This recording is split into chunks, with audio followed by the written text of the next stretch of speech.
अस्सलामुअलैकुम। हमारा जो अगला टॉपिक है वो है US role in international conflicts. जितने भी इंटरनेशनल कॉन्फ्लिक्ट्स हुए हैं उसमें यूएस का पर्टिकुलरली क्या रोल था, specially with respect to a lot of wars in Afghanistan के लो, मुस्लिम कंट्रीज के लिए, ओवरऑल सीरिया वगैरह। ठीक है, तो अगर अगेन इसके ऊपर सवाल आते हैं, जो 2017 में भी इसके ऊपर सवाल आएगा, तो आपने एक ओवरव्यू सा देना है कि भाई क्या क्या रोल था, किस तरह से वो जंगे हुई, जीती गई नहीं जीती गई, यूएस सक्सेसफुल था, फेलियर था, क्या हुआ। ठीक हो गया, ये आप बहुत ज्यादा पढ़ोगे। I haven't gone into a lot of detail इसमें, बिकॉज आप बहुत ज्यादा अपने करंट अफेयर्स में भी पढ़ेंगे ये। And generally when you go with newspaper तो आपका एक पर्सपेक्टिव बिल्ड हो जाता है। These are not US history things, these are very generic things. ठीक है, अफगानिस्तान वॉर देखिए मैंने इसको 3 फेजेस में डिवाइड किया हुआ है। फर्स्ट फेज जो था वो था of toppling the Taliban government, किस तरह से आपने हुकूमत को तालिबान की खत्म किया। दूसरा फेज जो आया इसका वो था कि जी अब हमने रिकंस्ट्रक्शन करनी है, अब अफगानिस्तान को वापस उस तरह से लेके आना है। ठीक हो गया, और तीसरे स्टेज में बेसिकली यूएस जो था it wanted to pull out but it couldn't. ठीक है, तो जिस तरह से यूएस की अब कंडीशंस है वो आप लिखोगे अपने उसके तीसरे फेज में। Similarly Iraq war, again I am not going to the details of how 9/11 के बाद अफगानिस्तान वॉर हुई ये वो, बिकॉज आई एक्सपेक्ट कि ये चीजें जो है वो कवर्ड होती हैं आपकी in a lot of your Pakistan affairs में, करंट अफेयर्स एज वेल। ठीक है, अच्छा फिर इराक वॉर आ गई। अगेन पहला फेज क्या था उसका कि आपने ट्रूप्स आपके गए, they defeated the Iraqi forces. फिर यूएस लेड जो आपकी फोर्सेस थी दे वर अपोज्ड, और फिर यूएस ने अल्टीमेटली रिड्यूस की मिलिट्री प्रेजेंस।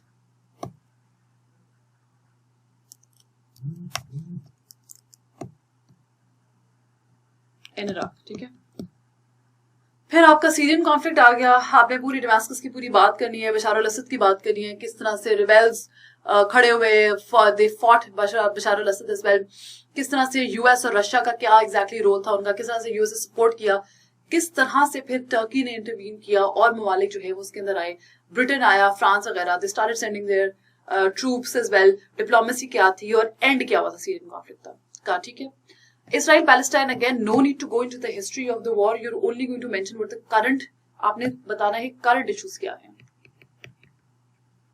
ठीक है, आपने बताना है कि US how did it fail as a mediator, you start with के मीडिएशन रोल किस तरह से होता था पहले, किस तरह से बहुत ज्यादा कॉन्फ्रेंसेस आई हैं, क्या की गई और बहुत ज्यादा यूएस प्रेसिडेंट से पहले हेल्प किया टू नेगोशिएट। फिर आप प्रेसिडेंट ओबामा के दौर में आ जाएंगे and then finally you are going to end with how president Trump has been dealing with this.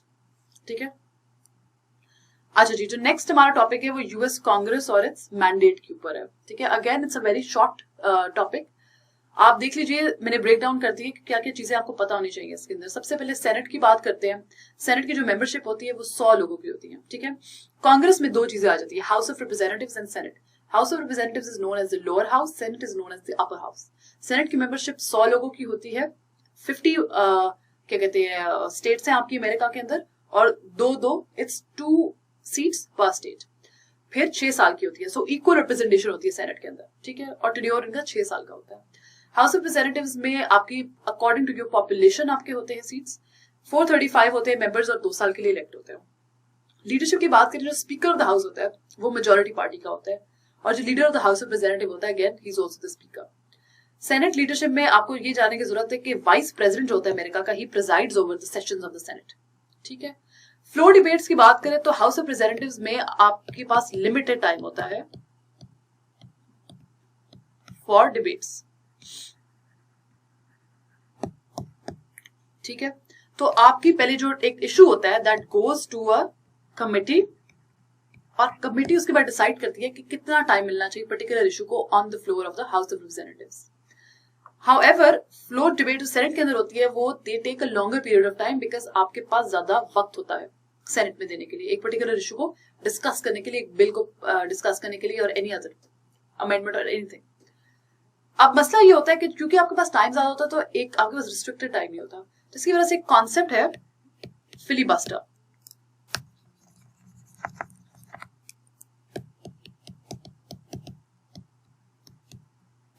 Filibuster का कॉन्सेप्ट ये है कि सेनेटर्स जो है वो काफी देर तक वो खड़े रहते हैं फ्लोर के ऊपर, और वो पूरे दिन का जो बिजनेस होता है उसको स्टॉप कर देते हैं, ताकि अगर आपने कोई चीज डिले करनी है तो ये टैपिक इस्तेमाल किया जाता है। अब फिलिबस्टर को कंट्रोल करने के लिए 60 वोट आपको चाहिए होते हैं, जिसको बोलते हैं क्लॉटर। फिलिबस्टर सिर्फ एक ही तरीके से खत्म हो सकता है। कमिटीज की बात करें तो एक स्टैंडिंग कमेटी होती है। Standing committee basically deals with जो आपके इश्यूज होते हैं ऑफ परमानेंट जो लेजिस्लेटिव कंसर्न्स होते हैं, ठीक है, mostly issues related to your legislature, वो डिस्कस होते हैं आपकी स्टैंडिंग कमेटी के अंदर और फिर डिसाइड होता है कि किस तरह से इसको प्रेजेंट करना है। कॉन्फ्रेंस कमेटीज जो होती हैं वो ज्वाइंट कमेटीज होती हैं। कॉन्फ्रेंस कमेटी से मुराद ये है आपके कि एक आपका लेट्स से कोई इशू खड़ा हुआ है, ठीक है, कोई बिल इनिशिएट हुआ है आपका from your senate, another is initiated from the House of Representatives। अब दोनों में ज्यादा फर्क नहीं है, लेट्स सपोज, ठीक है, वो सेम नेचर के थोड़ी बहुत चेंजेस हैं। उस बिल को कॉन्फ्रेंस कमेटी करेगी क्या, ज्वाइन कर देगी, एक ज्वाइन करके पहले एक में भेजेगी फिर दूसरे में भेज देगी, ठीक है, अप्रूव होने के लिए।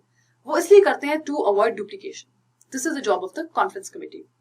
फिर आ जाती है आपकी सेलेक्ट कमेटी। सेलेक्ट कमेटी किसी लिमिटेड इशू के ऊपर for a limited period of time बनती है, ठीक है। These are the three kinds of committees that you normally have. Powers of the House की बात करते हैं। हाउस की पावर्स में सबसे पहला आता है कि initiating revenue bills. Revenue bills, please keep this in mind, can never be initiated by the senate, they will only be initiated by the House of representatives, ठीक है। On the other hand they can also initiate impeachment procedures. अगर impeachment होनी है किसी president की तो सब voting वहां पे ही होगी और उसी वक्त डिसाइड किया जाएगा कि इम्पीचमेंट प्रोसीडिंग स्टार्ट की जाएंगी या नहीं। Senate on the other hand confirm करता है lot of your presidential appointments, और जो मेन चीज ये है कि जो इम्पीचमेंट का पूरा प्रोसेस होता है, ट्रायल होता है, वो सेनेट के अंदर होता है और फिर आपका चीफ जस्टिस बैठता है, ठीक है। This ends our topic. Thank you so much.